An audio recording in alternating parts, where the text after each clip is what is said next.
자, 여러분들 성전의 저 역사적인 흐름에 대해서 이제 조금 아셨죠? 자, 그러면 이제 여기에서 뭘 보느냐? 자, 솔로몬 성전은 다윗이 건축한 거고 바벨론의 침략으로 완전히 파괴됐고 40페이지입니다. 스룹바벨 성전은 솔로몬 성전에 비해 규모가 아주 적었어요. 에스겔 성전은 에스겔의 환상 가운데 나타난 에스겔서 40장에서 그 43장에 아주 그 에스겔이 본 그 성전에 대한 모습이 자세하게 기록되어 있어요. 환상 가운데 나타난 성전이기 때문에 이거는 역사적으로 실질적으로 이 현세에 건축된 성전은 아니죠. 환상 가운데서 본 성전이에요. 자, 헤롯 성전은 헤롯 대왕이 유대인으로부터 한심을 받으려고 스룹바벨 성전을 재건축한 거예요. 그런데 AD 70년에 로마의 침략으로 소실당했죠. 자, 그러면 신약 이후의 성전의 의미는 무엇이냐? 우리가 조금 전에 읽은 요한복음 2장 19절 22절에 예수님은 자기의 몸이 성전이라 그랬죠. 그죠?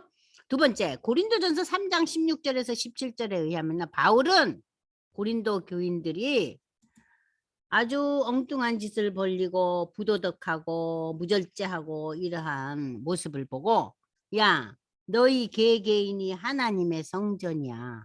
왜냐? 너희 안에 하나님이 성령이 계시기 때문에 네가 하나님의 성전이라는데 근데 네가 이렇게 도덕적으로 윤리적으로 무너진 삶을 살 수 있냐? 그리고 고린도 교회를 야단쳐요. 그 다음에 고린도 후서 6장 16절에서 18절에 보면은 이제 바울은 고린도 교회를 야단을 많이 쳤잖아요. 고린도 교회가 문제를 일으키니까 고린도 후서에 와서는 이 고린도 교회를 향해서 굉장히 격려하고 위로합니다. 그러면서 우리는 살아계신 하나님의 성전이니 너희가 하나님의 성전답게 살자 하면서 위로합니다. 이것도 다시 말하면 우리가 뭐예요? 하나님의 성전이다. 자, 계시록 11장 15절에서 19절 한번 우리 형제가 읽어볼까요? 계시록 11장 15절에서 19절. 자, 하나님의 성전이 뭔가 계시록에서 지금 어떻게 표현을 하고 있는가? 일곱째 천사가 나팔을 불매 하늘에 큰 음성들이 나서 이르되 세상 나라가 우리 주와 그의 그리스도의 나라가 되어 그가 세세토록 왕노릇 하시리로다 하니 하나님 앞에서 자기 보좌에 앉아 있던 24장로가 엎드려 얼굴을 땅에 대고 하나님께 경배하여 이르되 감사하옵나니 옛적에도 계셨고 지금도 계신 주 하나님 곧 전능하신 이여 신이 그 권능을 잡으시고 왕노릇 하시도다. 이방들이 분노함에 주의 진노가 내려 죽은 자를 심판하시며 종 선지자들과 성도들과 또 작은 자든지 큰 자든지 주의 이름을 경외하는 자들에게 상 주시며 또 땅을 망하게 하는 자들을 멸망시키실 때로소이다 하더라. 이에 하늘에 있는 하나님의 성전이 열리니 성전 안에 하나님의 언약궤가 보이며 또 번개와 음성들과 우레와 지진과 큰 우박이 있더라. 네. 계시록에 지금 뭐가 열렸어요? 하나님의 성전이 열렸어요. 이게 뭐예요? 하나님의 나라 새 예루살렘입니다. 아시겠죠? 계시록에 이르러서 그 다음에 계시록 21장 22절로 27절 이 성전을 어떻게 이제 계시록에서 마무리를 짓고 있느냐 읽어보세요.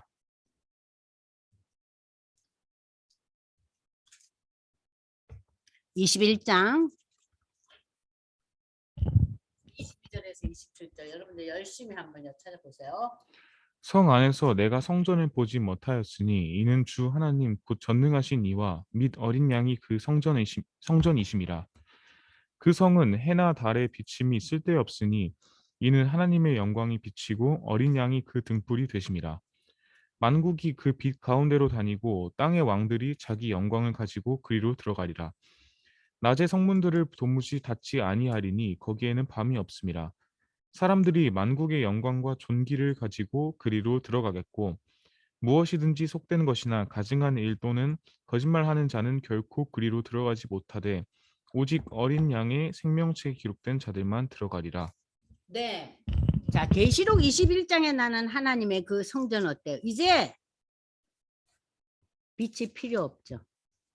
그거 자체가 빛이니까. 그죠? 이 성전이 이제 완성된 모습이에요.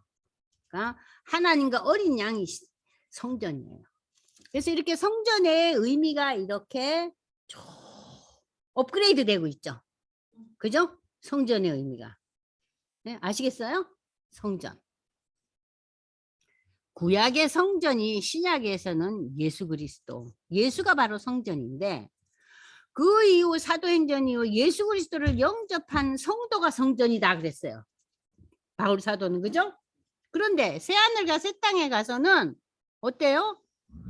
하나님의 성전이 열리고 거기에 빛이 거해서 하나님과 어린 양의 성전이다.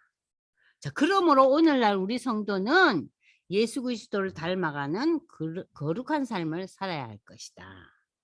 자, 이러한 성전의 개념을 우리가 좀 공부를 하고 난 뒤에 드디어 에스겔서 40장에서 성전 환상이 나타납니다. 40장은 성전 환상의 서론입니다. 회복될 이스라엘에 세워질 새로운 성전에 관한 환상인데 처음에 이제 40장의 첫 부분은 성전의 바깥들, 그러니까는 우리가 집을 지면요, 집이 있으면 바깥에 정원이 있잖아요. 그죠? 그럼 이 바깥들은 정원에 해당하는 거예요. 이 바깥들과 그리고 이제 동쪽에 문이 있고 북쪽에 문이 있고 남쪽에 문이 있고 그러면서 이제 이 문을 거쳐서 어디로 들어가요? 안뜰로 들어가. 안뜰이라는 것은 이제 우리 사람들로 말하면 이제 안방으로 들어가는 거죠. 메인 방. 그럼 그 방으로 들어가려면 우리가 이 바깥들에서 방으로 들어가면 현관을 거쳐야 되잖아요. 문을 거쳐서 현관을 거쳐서 이제 우리가 안뜰로 들어가고 그 안뜰로 들어가니까 이제 제물을 드릴 때 사용될 가구와 성전 안뜰에서 성소로 들어가기에 설치된 성전 본관의 모습을 이제 40장에서 설명하고 있어요. 자, 그러면은 이 40장에서 48장이 갖는 성전 환상에 대한 이 환상이 어떤 의미를 갖고 있는가? 에스겔의 마지막 후반부에는 회복될 이스라엘에 세워질 새 성전에 관한 환상이 기록되어 있는데 특별히 40장에서 43장까지는 성전의 형태에 대해서 기록을 해요. 어떻게 돼요? 뭐 몇 미터고 요거는 몇 미터고 요거는 정방형이고 그걸 기록을 다 하고 있어요. 그리고 44장에서 46장은 새 성전에서 드려지는 뭐에 대해서? 예배에 대해서. 그 다음에 47장, 48장은 하나님의 백성을 위한 땅, 지분. 하나님의 백성은 뭐를 분배를 받느냐. 그러니까 우리가 예수 믿으면은 구원받죠. 그러나 상급은 다르다 그랬죠. 그죠? 이 땅 분배가 일종의 상에 대한 개념이에요. 아시겠죠? 구원과 상급은 다르죠. 구원은 같지만 상급은 다르죠? 그죠? 자, 그러나 에스겔이 환상 가운데 본 이 성전은 역사적으로 존재한 성전은 아니잖아요. 새 성전에 대한 환상은 에스겔이 바벨론의 포로로 잡혀간 지 25년이 지난 후에. 자, 바벨론으로 포로로 잡혀갔을 때 이 에스겔이 25살이라 그랬죠. 예, 25살에 잡혀갔는데 25년이 됐으니까 이제 50살이 됐네요. 그죠? 그리고 이제 바벨론이 멸망한 지는 14년. 바벨론 멸망은 BC 586년에 멸망했어요. 그죠? 하나님의 권능이 임해가지고 성전에 대한 환상이 보인 거예요. 그러면은 자, 에스겔이 처음 하나님의 부르심을 받고 환상을 본 것은 포로로 잡혀간 지 5년 만이었죠. 30살 이제 제사장을 할 수 있는 그 나이였잖아요. 그때 하나님이 부르시고 환상을 보여주셨다 그러면서 하늘이 열린 경험을 1장에서 한 거 기억하시죠? 이게 제일 중요해요. 1장에 하늘이 열리는 경우. 그때가 에스겔이 30살이잖아요. 자, 그런데 지금 사로잡혀간 지 25년 만에. 그러니까는 이 에스겔이 사역의 현장에 뛰어든 지 20년 만에 뭘 봐요? 성전을 본 거예요. 성전을. 에스겔은 자신이 환상 가운데 본 새 성전에 대해서 9장에 걸쳐 기록하고 있는데 에스겔은 모든 것이 완전하게 자리 잡힌 새로워진 거룩한 성으로 올려 들려가는 환상을 본 것이다. 그러니까 얼마나 에스겔은 놀랍기도 하고 감격스러웠겠죠. 그 성전을 보면서 그 성전은 이스라엘 백성과 거룩한 하나님이 만나는 장소이다. 에스겔이 환상 중에 본 성전은 솔로몬 성전과 거의 비슷한 구조였는데 이 성전은 일자형으로 된 3개의 큰 방이 있어서 첫째 방은 현관 들어가는 데고 둘째 방은 성소예요. 아시겠어요? 성소. 셋째 방은 지성소예요. 아시겠죠? 우리가 그 레위기에 보면은 이제 대제사장이 제사 드리러 응? 들어가잖아요. 자, 들어가면은 맨 처음에 이제 성소에 들어가서 이제 그 앞에 이제 물두멍에서 손 씻잖아요. 그럼 이제 거기다 이제 그 불태우거나 피를 뿌리고 하잖아요. 그리고 이제 제사를 보통 드려요, 성소에서. 그런데 지성소에 들어가는 거는 1년에 한 번밖에 안 들어간다 그랬죠. 대속죄일에. 그죠? 그러니까 이 지성소가 제일 안에 있는 거예요. 그러니까 우리 보통 인간적인 생각으로 말을 하자면은 우리 집의 지성소는 어디냐? 내 보물 창고다. 응? 내 현금 창고다. 이렇게 얘기할 수 있잖아요. 그러니까 이 지성소는 완전히 참 가운데 아주 은밀한 데 있는 거예요. 그러니까는 처음에 이제 뜰이 있고 그다음에 현관을 거쳐서 그다음에 성소로 들어가고 그다음에 지성소예요. 아시겠죠? 이 새 성전의 환상이 의미하는 바는 바벨론 포로 기한을 통해 이스라엘이 회복될 것임을 분명하게 증명하고 있다. 왜냐? 저들이 지금 예루살렘 성전이 어떻게 됐어요? 불탔잖아요. 없죠? 그죠? 그런데 에스겔이 성전 환상을 보는 거예요. 불타고 없는데. 어머, 하나님이 새 성전을 주실라는가 봐. 이 환상을 보니까. 그러니까 확실한 회복을 상징하고 있는 거예요. 이 새 성전 환상이. 더 나아가 이스라엘은 회복되어 하나님과 연합될 것이다. 하나님과. 일부 학자들은 에스겔의 환상 가운데 나타난 성전은 이제 종말의 이말 천년 왕국의 건축될 성전으로 보기도 하는데 그것은 일부 학자들의 얘기고 에스겔의 환상 속의 새 성전이 의미하는 것을 한번 보겠습니다.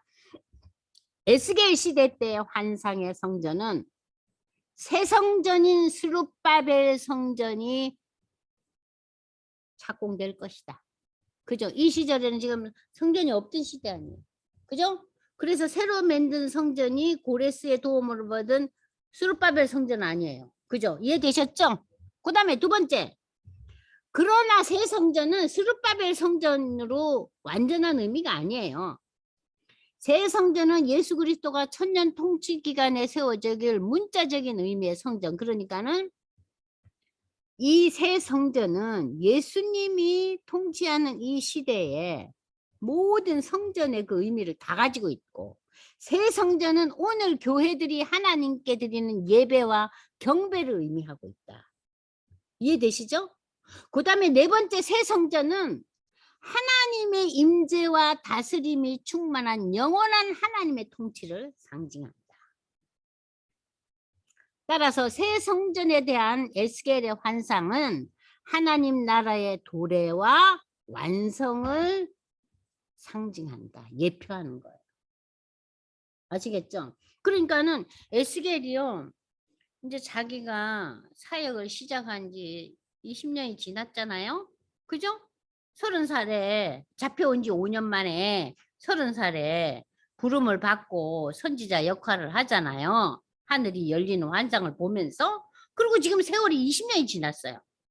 그 20년이 지난 이때서 비로소 성전이 보이네.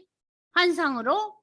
그런데 그 성전은 이거 뭐야? 예루살렘 성전은 다 불타고 없는데 하나님이 왜 느닷없이 내한테 환상으로 성전을 보여주시지? 성전은 다시 지어질 것이다. 그 다시 지어진 성전이 스룹바벨 성전이죠. 그러나 그것만이 아니야. 오고 오는 모든 세대에 우리가 이 성전이 신약시대에 와서는 교회가 되잖아요. 그죠? 그리고 이 성전이 신약시대에 와서는 맨 처음에는 예수가 성전이죠. 그리고 예수 믿는 우리가 성전이죠. 그리고 우리가 예배드리는 하나님의 교회가 성전이죠.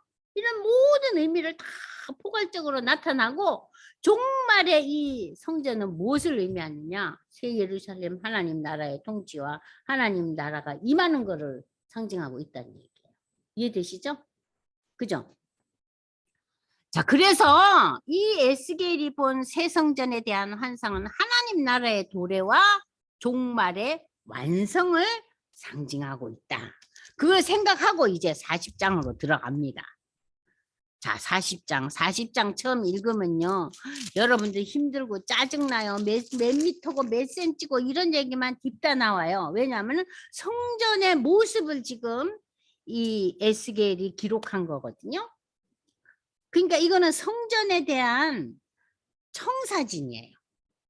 이 성전이 어떻게 뭐 문은 뭘로 몇 미터가 되고 들어간 입구 뜰은 몇 미터고 뭐는 어찌 짓고 그러니까 설계도죠. 다른 말로 표현하면 설계도예요. 근데 우리가 설계도 보는 거 좋아해요? 아니, 설계도는 필요 없고 그냥 다 된 거 보면 돼 우리는. 그죠?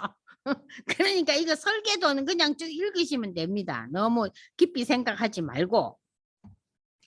우리가 사로잡힌 지 25째 해 성이 함락된 후 멸망한 후에 14년이 흐른 첫째 달 10째 날에 그날에 여호와의 권능이 내게 임하여 나를 데리고 지금 나는 어디 있어요? 에스겔은 바벨론 땅에 포로로 와 있어요. 아직 못 돌아갔죠? 포로로 있잖아요. 포로로 있는 이 바벨론 땅에서 하나님께서 나를요 어디다 갖다 놓으셔요? 이스라엘 유대 땅으로 데리고 갔어요. 환상 속에서. 그러면서 하나님의 이상 중에 나를 데리고 이스라엘 땅에 이르러 나를 매우 높은 산 위에 내려놓으시는데 거기에 나무로 향하여 성읍 형상가 돼. 이스라엘 땅으로 갔는데 거기 무슨 높은 산이 있고 이 성읍이 있는 거예요. 그리고 나를 데리시고 거기에 이르니 모양이 녹같이 빛난 사람 하나가 손에 삼줄과 측량 장대를 가지고 문에 섰더라. 삼줄과 측량 장대라는 것은요. 여러분들 설계사들이 몇 센치는 뭘 짓고 뭐는 뭘 짓고 할 때 이 자와 측량 장대와 삼줄이라는 것은 삼줄은 짧은 수치를 측량하는 자예요. 그러면 측량하는 장대는 긴 거예요. 그러니까 여러분들 자를 보면요. 짧은 자, 긴 자 있잖아요.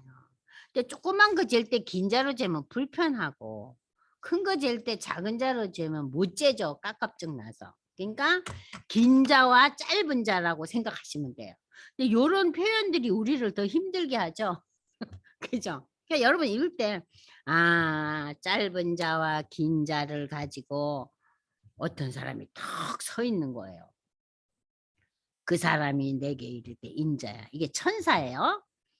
내가 내게 보이는 그것을 눈으로 보고 귀로 듣고 내 마음으로 생각해서 너는 본 것을 다 이스라엘 족속에게 전해라. 그래서 이제 이 에스겔이 기록으로 남긴 거예요.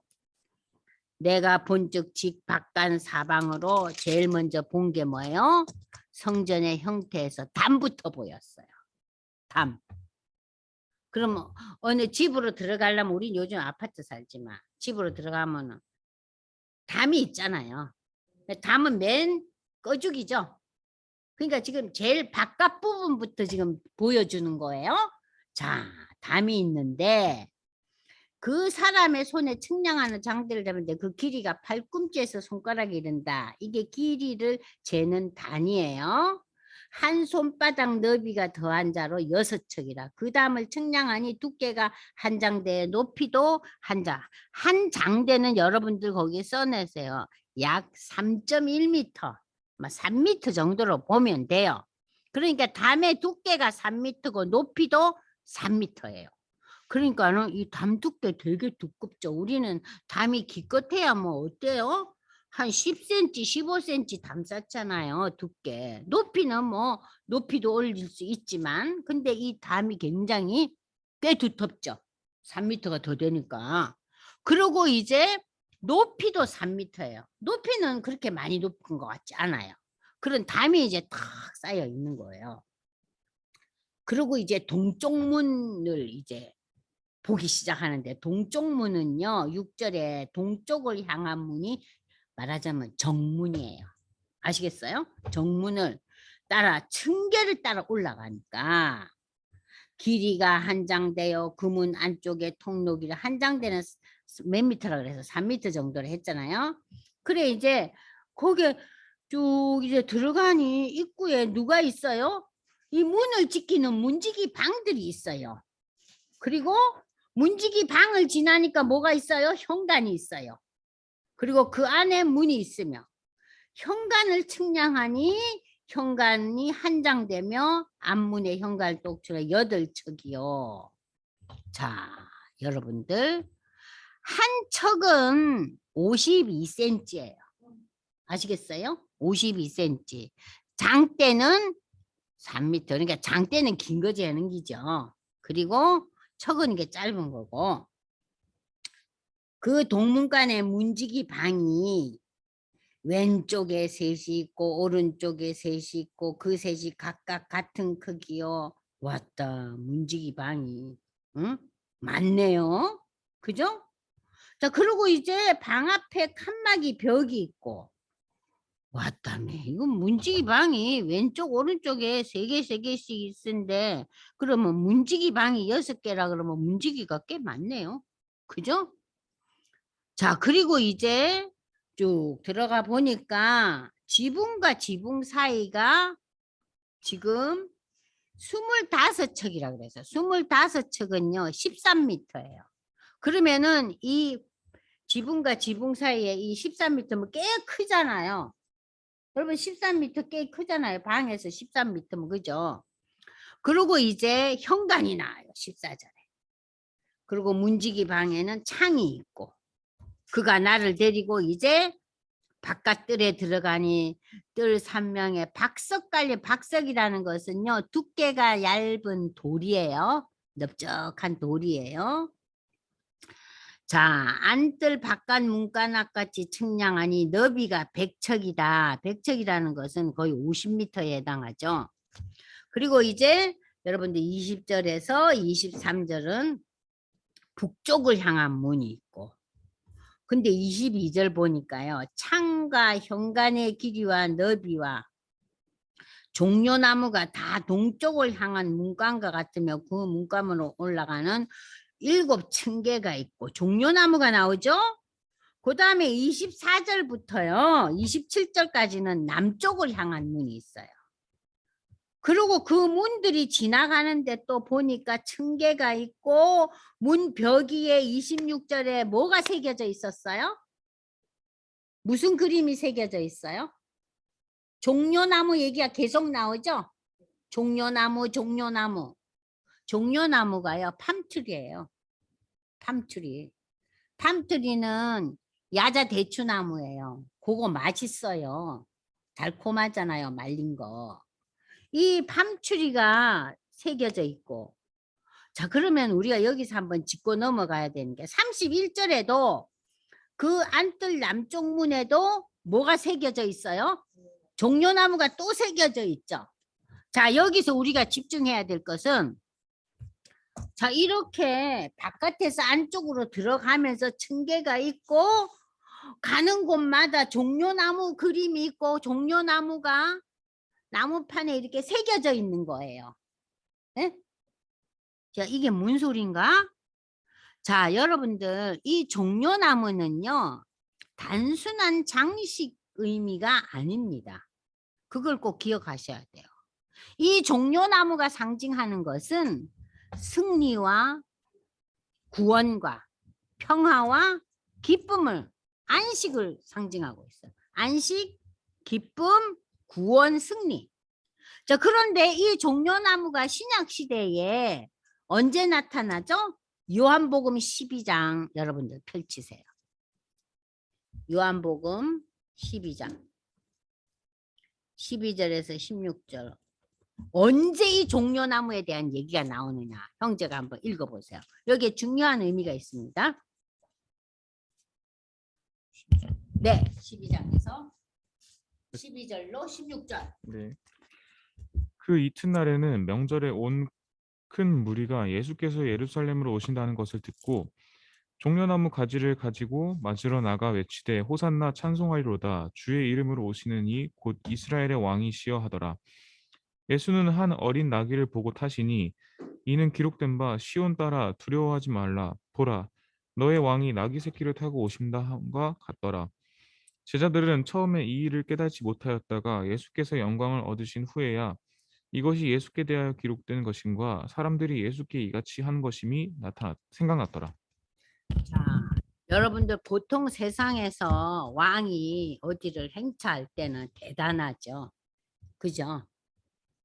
대단하잖아요. 근데 예수님이 지금 예루살렘 성에 들어오는데 나귀 새끼를 끌고 가고 어린애들이 종려나무 가지를 이렇게 흔들으면서 호산나 찬양을 했어요. 얼마나 초라해요? 그러나 이 종려나무가 의미하는 것은 승리와 구원과 평화와 기쁨과 안식이에요. 그래서 이 종려나무가 의미하는 승리, 구원, 기쁨, 안식. 그러니까 이 종려나무를 거기 환상 속에 보이고 있는 이 성소에 가는 곳마다 무엇이 새겨져 있어요? 종려나무가 있는 거예요. 자, 그러면서 이 층계를 계속 8층계, 7층계 하면서 계속 들어가는 거예요. 그러고 난데 이제 37절에도 종려나무. 그리고 이제 안쪽 북쪽 문에 부속 건물들이 있는데 그게 뭐냐면은 자, 여러분들 38, 39절, 39절 보면 번제물을 씻는 방이 다 있어요. 동물을 죽이면 피가 흐르잖아요. 그걸 씻는 방이 있고 거기에 번제와 속죄제, 속건제, 희생제물을 잡게 하는 곳이 있어요. 자, 그러면서 이 여기서 쭉 이제 그 청사진이 쭉 나와요. 그러니까 설계도에 대한 설명이에요. 이 전체적인 것은. 그런데 46절에 가서 제단을 지키는 제사장이 쓰는 방이 있는데 이 제사장은 여기 에스겔이 환상행 중에 본 이 성전에서는 어떤 얘기를 지금 천사가 하고 있냐면은 사독의 자손으로 하나님께 가까이 나가게 수종드는 자들이 제사장이 돼야 된다 그랬어요. 나오죠? 그러면 사독의 자손이 뭐냐? 사독은 다윗과 솔로몬 시대의 유명한 제사장이었는데 이 사독 제사장은 솔로몬을 충실히 섬겨요. 그래서 여기서 사독의 자손이 제사장이 돼야 된다는 것을 굳이 천사가 얘기하는 이유는 뭐냐? 제사장은 충성된 자, 충성된 자. 그러니까 인간들이 되게 어때요? 더 힘센 자한테 나가잖아요. 그죠? 충성된 자들. 그래서 이 사독의 자손들처럼 충성된 사람이 제사장이 되어야 된다는 것을 강조하고 있는 거예요. 자, 그리고 난 뒤에 이제 성전문 현관. 중요하죠? 성전문 현관으로 이제 들어가는 거예요. 그래서 이제 현관문에 이렇게 쭉 올라가는데 또 층계가 있고 양쪽 그 현관 기둥이 2개가 딱 있어요. 기둥이. 성전 기둥이 딱 있는 거예요. 자, 그러면서 이제 이 성전 그러니까 뜰에서 성전까지에 대한 내용이 40장이에요. 아시겠어요? 뜰에서 성전까지. 그러면 41장은 성소에서부터 지성소에 대한 그 청사진이 기록되고 있어요. 아시겠어요? 그리고 43장에 이제 그 중요한 얘기가 나와요. 그 성전 문 앞에 하나님의 영광이 임하는 거예요. 자, 그런데 우리가 에스겔에서 9장 10장에 보니까 에스겔의 그 환상 속에서 성전을 보는데 그 성전에서 하나님의 영광이 떠나잖아요. 그러면서 예루살렘 성전이 다 파괴당하잖아요. 그러면 지금 하나님의 영광이 다시 이 환상 속의 성전 안에 들어온다는 건 뭘 얘기합니까? 어머, 하나님께서 회복하시겠네. 그걸 상징하는 거예요. 아시겠죠? 그래서 오늘 여러분들이 이제 이 뭐 몇 미터냐 여기에 너무 집착하지 마시고, 아, 에스겔이 정말 이 성전 환상을 봤구나. 그래서 이 성전 환상에 대해서 이렇게 자세하게 기록하고 있구나. 근데 내가 환상 중에 뭘 보면 나는 이렇게 기억하겠어요? 못하죠? 못해요, 우리는. 생각도 안 나고 기억도 안 나요. 그죠? 근데 왜 이렇게 에스겔은 이 모든 것을 기록하고 있구나. 그게 성령의 감동이에요. 이거는 에스겔이 자기의 그 인간적인 지혜와 힘으로 이것을 기록한 게 아니에요. 그래서 모든 성경은 무엇의 감동으로? 성령의 감동으로 기록했기 때문에 이 환상이 다 기억나고 기록이 된 거예요. 요한계시록도 마찬가지예요. 사도 요한이 그 감옥에서 환상을 보잖아요. 우리 꿈에 본 거 다 까먹잖아. 기억해요? 그래서 이 성경을 가리켜서 우리는 성령의 감동으로 기록되었기 때문에 이것이 하나하나 다 그냥 얼마나 자세한지 몰라요. 저는 이거 읽으면서 머리가 지근지근 아팠어요. 왜냐? 제가 설계사가 아니잖아요. 그러니까 이게 뭐는 몇 센치고 뭐는 몇 센치고 뭐는 몇 미터고 어딜 가니 뭐가 있고 별 재미가 없는 거예요. 근데 우리가 여기서 알 수 있는 건 뭐예요? 이야, 하나님께서 참 이 놀라운 성령의 감동으로 에스겔에게 이걸 보여주시고 기록에 남겼구나. 그런데 어떻게 가는 곳마다 이 밤추리가 이렇게 그려져 있고 새겨져 있을까? 자, 이 성전에 들어온다는 것은 뭘 의미합니까? 하나님의 승리, 하나님의 구원, 하나님이 주시는 평화, 하나님이 주시는 기쁨, 하나님이 주시는 안식의 세계로 우리가 들어가는 거예요. 이 성전이. 이해되셨어요? 예? 좀 이해가 되셨나 모르겠네요. 자, 그러면서 여러분들이 36장, 37장, 38장, 39장 보면은 자, 회복에 대한 메시지와 38, 39장은 악한 세력에 대한 멸망과 그리고 난 뒤에 40장은 새 성전, 회복에 대한 메시지다. 그걸 머리에 담고 이 본문을 읽으시면요. 좀 이해가 돼요. 아시겠죠? 그럼 지금 제가 질문을 던졌어요. 자, 보세요. 그러면은 이 곡에 대한 승리 38장 39절에서 이 곡에 대한 승리는 결국 우리에게 무엇을 제시하는 거예요? 사단은 멸망한다. 아시겠어요? 근데 우리가 아우 참 예수 안 믿는데도 너무 잘 사네. 아우 예수하고는 거리가 완전히 저쪽인 사람인데도 자식들이 뭐 승승장구하네. 아, 예수 안 믿는데도 저 사람은 병원 한 번 안 가네. 그럼 우리 마음이 어때요? 예수 믿는데도 맨날 아파. 예수 믿는데도 우리 새끼들은 뭐 되는 일이 없네. 예수를 믿는다고 믿는데도 야 사업이 기우네. 예수 안 믿는 우리 친구들은 남편은 회사도 잘 되고 뭐 그냥 잘 사네, 잘 먹고 잘 사네. 그러면 우리가 다 어때요? 위축돼요. 그리고 우리의 그 신앙적인 마인드가 어떻게 돼요? 내나 유대처럼 우리도 우상 섬기고 싶은 마음이 꿀떡 같은 거예요. 근데 여기서 38장, 39장에서 이 사단의 멸망을 통해서 우리에게 무슨 의미를 던져줘요? 세상의 것은 지나간다.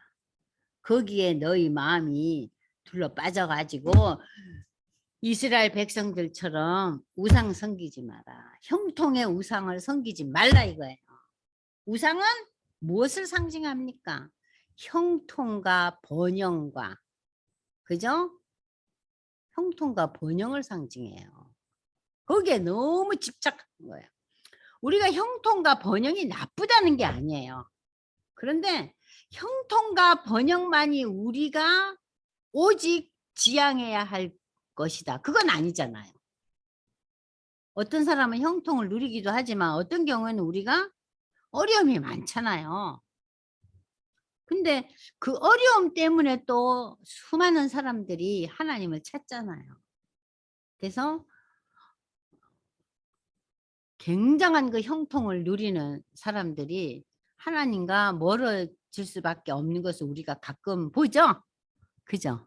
그래서 참 좀 부족하고 형통치 못한 것이 나에게는 무엇이었다? 유익이었다. 그러잖아요. 그래서 이 곡에 대해서 사단의 세력에 대해서 하나님께서 멸망이라는 내용을 확실하게 해주고 있어요. 그러니까 너희가 사단의 흔들림에 빠지지 말라는 거예요. 사단은 멸망하는 것들이니까. 멸망의 세계로 우리가 머리를 기울이면 되겠어요? 그래서 곡에 대한 승리, 하나님 승리, 사단은 멸망한다는 거. 두 번째, 성전의 변천 과정과 신약 이후의 성전의 의미에 대해서 여러분들이 꼭 기억하셔야 돼요. 그래서 성전은 예전에 성막 시대로 시작해서, 그죠? 솔로몬 성전, 수르바벨 성전, 헤롯 성전, 예수님이 성전이요, 예수 믿는 우리가 성전이요, 종말에는 새하늘과 새 땅에 가는 모든 게 성전이라는 거. 그리고 이 성전의 가장 큰 의미는 뭐예요? 하나님의 영광이 임했다. 그죠? 하나님의 영광이 임했다.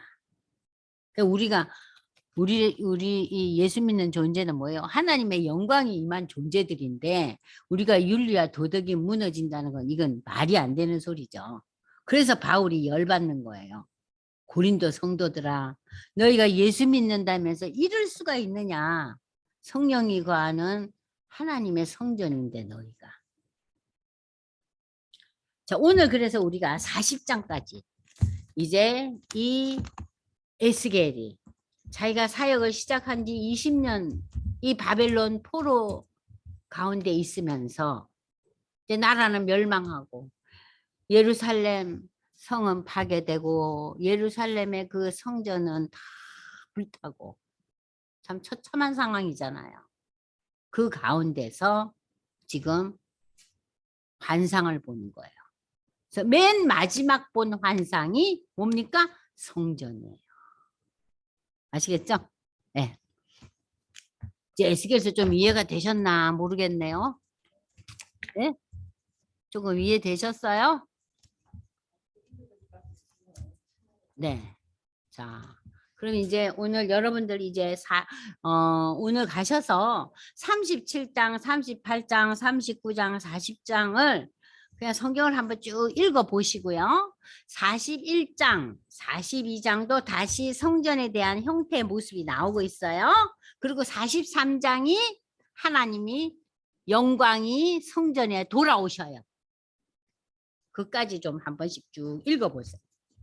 읽어 보시면은 강의를 다음 주에 와서 들으실 때 좀 이해가 되실 거예요. 좀 아시겠어요? 형제는 어땠어요? 좀 알겠어요? 네. 기도하겠습니다. 하나님 아버지, 참 에스겔이 하늘이 열리는 경험을 한 지 20년의 세월이 지났습니다. 이미 유대는 멸망하고 예루살렘 성전은 회파당하고 처절한 저들의 모습 가운데 하나님께서 에스겔을 통해서 성전이라는 환상을 마지막으로 보여주고 계십니다.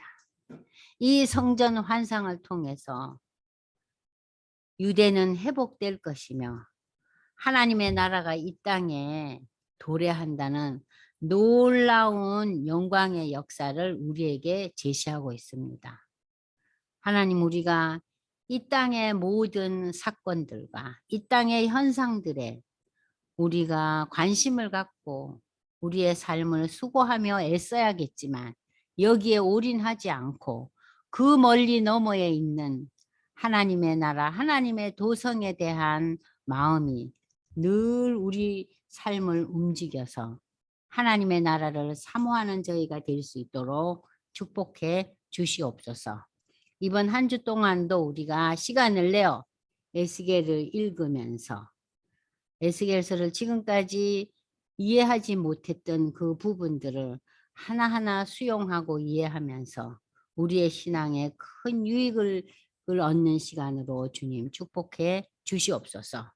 오늘도 우리에게 귀한 하나님의 말씀과의 만남을 주신 하나님께 감사드리며 예수님 이름으로 기도드리옵나이다. 아멘.